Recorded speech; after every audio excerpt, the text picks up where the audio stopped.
Welcome back to In the Garden. I'm joined with Jordan from Grange Co-op, and we are in a jungle right now of orchids. Orchids are a beautiful, very versatile plant. There's many different types of orchids that you can get. Do you want to first explain kind of why the orchids look kind of different from each other? This family of plant is one of the most adapted, widespread clades of plants that you'll find. They persist on every continent except Antarctica. We even have our own terrestrial varieties in Northern California and Oregon. That's how spread out across the globe that they are. Oh wow, yeah. And so we also have some, gorgeous colors. We got some pinks, we've got some brown, yellow, orange, purple, really gorgeous plants. So, these are best to kept indoors in your house. What do we need to know when taking care of them? Sure. So if you're the budding orchid hobbyist, these are probably some of the more common ones you're first going to come across. So I think one of the most iconic ones is the Phalaenopsis, or the moth orchid, really identified by the wide blooms and that big dog-like tongue on the leaves. Mm-hmm. Another option that you'll often see are these Oncidiums.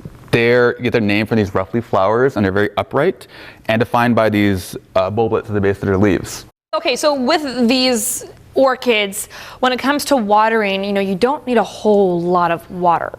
They do like high humidity, and so an orchid that's getting high humidity, you're spraying it often, or it's in a glass enclosure, or even ideally like a greenhouse, is not going to need to be constantly soaked. But one that's on your kitchen or a bathroom that's not as humid as you think it is should probably be put under a drip more often than not to make sure that medium is always a little bit damp.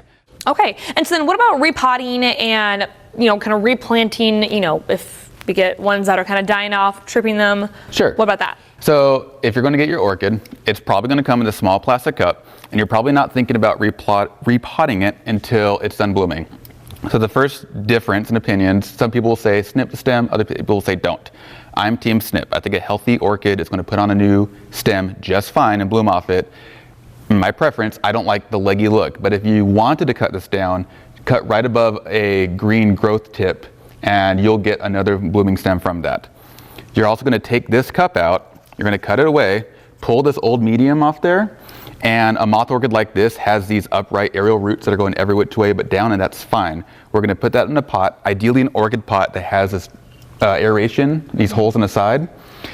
And the medium's most important. You don't want to put a potting soil on these. You want to use either something like these hydroponic clay pebbles, or specifically an orchid mix. It's going to be very bark heavy.